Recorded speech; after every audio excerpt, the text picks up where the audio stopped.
Jeremy, a very good afternoon to you.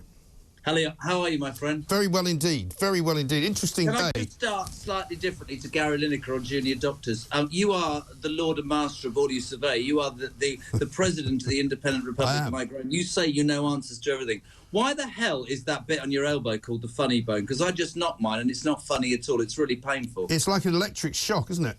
Why isn't it called the really, really painful bone? Well, because it's a bit longer and more difficult to say and harder for people to remember. Fair enough. Yeah, JK Live back tonight. New week. Thank you. New week, 7 p.m. Lineker, the BBC. Do I assume, and I could be missing the point, I absolutely advocate what Piers says, that people should have the right to free speech in this country. It's the very bastion of what makes us. The concerning thing about Lineker is he seemingly now has more power than the chairman of the BBC. Or, in fact, well, he got a loan from Boris Johnson, so he's on slightly dodgy ground, but also the Director General. Gary Lineker is now more powerful than you are at the Independent Republic of Mike Graham. Well, I mean, he certainly... I mean, I said this earlier to Julie Hartley-Brewer. All weekend I've been asking the question, who really runs the BBC? I expect that to be a headline in the Daily Mail tomorrow. But it's very clear that who runs BBC Sport, because when Gary Lineker doesn't work, it's all out, brothers. I mean, I never saw Alan Shearer as a lefty sympathiser, to be honest. I'm not sure. Shearer's a good friend of mine. I think they will, and I'm not sticking up for him. People will make their own decisions. People will say, look, this was the way they felt. But, you know, I have to bring it back to it, and people won't like it. We've been having this argument all weekend with friends of mine. It was all right to sit in Qatar, was it? It's all right to take 400 grand a year off the Qatari government, despite the fact that you were allowed by the BBC to moan about human rights abuse repeatedly during the World Cup when actually you wanted to watch the opening ceremony. Listen, you have an opinion about the migrant situation, that is your right. But if you are part of an organisation that says you should be impartial, I'm struggling a little bit to see what makes him different from everybody else. And also, that's all I would say. If the BBC and their media guidelines on social media are right, then he was clearly in breach of them, because I just read them out. And he was in breach of at least 2 of those guidelines. And now, if he's supposed to be supposedly, you know, adhering to those guidelines, he's already breached them with his first tweet, where he's gone on about people in boats. I don't think he has to do anything now. I think he can basically do and say whatever he wants. No, they've said that. They've said while the review is taking place, he will be adhering to the guidelines. Right. But today, in his tweet, he says this: a final thought, however difficult the last few days have been, it simply doesn't compare to having to flee your home from persecution or war to seek refuge in a land far away. It's heartwarming to have seen the empathy towards their plight from so many of you. I mean, all right, you can say he's just being nice and compassionate and kind, but we all know what he's saying. He's saying, you know, the policy is wrong. He's saying it again.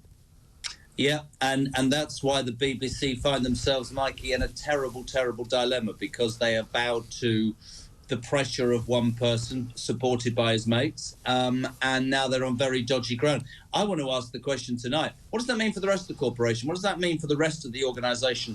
A really good piece that you and Vanessa did, I have to say, on Friday, was in the car and when the news broke, and you know, Vanessa made the point, I thought, really, really well, that was the words that he used would have offended many, many Jewish people. Of course. I don't disagree that Lineker should be able to speak, but I think it's really, listen, we're going to be...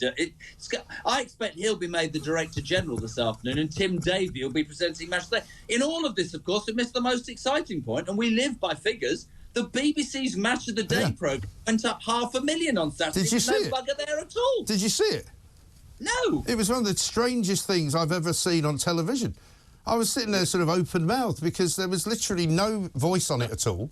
It just started with football, and, you know, football sounds quite strange on television if it's not, you know, if there's no commentator. No! You know, and then it just would go from one match to another with nothing.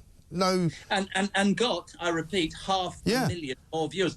We'll obviously do Lineker and the BBC tonight. We'll obviously do the Royals. Maybe we should try that, Jeremy. Maybe tonight, right, we go on and just don't say anything and see if you get another 500,000 viewers. Think it would work? Years ago, how long have we got? Years and years ago, I was given a breakfast show, and I was so hacked off about having to get up early in those days, and so I didn't get on with the bus very well, so I decided to do something. This is a true story. So for the first morning, I said, between 6 and 7, there's going to be absolutely no music, and people would ring up, and they go, what's the weather like? And I'd just go, look out the window, I'm sat here, I'm not bothered. And when the audience figures came through, right, that was the most popular hour of the whole goddamn programme. So maybe we're all redundant to be cast aside soon by automation. Yeah. I mean, you know, just play, I don't know, play a film or something. I don't want to... Maybe Lineker, without knowing it, has ruined all of our careers. Also, the royal family tonight. Andrew is bewildered by the fact that he hasn't got any of the inheritance he should have got. My other favourite bit is Meghan and Harry's grandchildren. Well, the children are not being invited. This ain't going away. We're going to do a special in a couple of weeks about the man that is... Also, have you seen that Netflix are now going to reenact his wearing of the Nazi uniform in the next episode of The Crown, or the next series of The Crown? They said they wouldn't do that. Now he's going to be hoist literally with his own petard because he's in the pay of Netflix. He can't stop them doing it. What this is great, isn't it? That his paymasters are now humiliating him more than anything. I wonder what Gary Lineker will make of all of that. But let's move swiftly on. Obviously, he won't be able to comment. Well, I'm looking forward to seeing you. I shall see you later. Enjoy. Yes, and also very quickly, the army. I mean, Sunak seems to be doing everything we've been advocating. Oh, yeah. Is it both? Apparently, the army are going to get $5 billion more quid now. Thank God for that. I don't know where he's finding all this money. I don't think. Do you think he's borrowing it from I don't think there is any money. It's electioneering. Do you think he's borrowing it from his wife? I don't know. Listen, very quickly. Sorry, I know you're very busy. Have you seen the thing that's going around about? You said about junior doctors. Is it Starbucks or where is it? You can earn £14.10 working in Starbucks or somewhere. Don't quote me on it. Holly sent it to me. And £14.09 being a junior doctor, for God's sake. Yeah. Difference being, if you go on strike at Starbucks, they fire you, which is what they should be doing to these bozos. Anyway. Lovely. I'll see you later. You've got a new cohort tonight. Oh. She's busy, Ava. She's busy. She keeps telling me she's sorting it out, and she hasn't sorted anything out. What's going on? Who have I got tonight, then? Well, it's a surprise. OK. I'll look forward to that. Right? But it's not Gary Lineker. Thank God for that.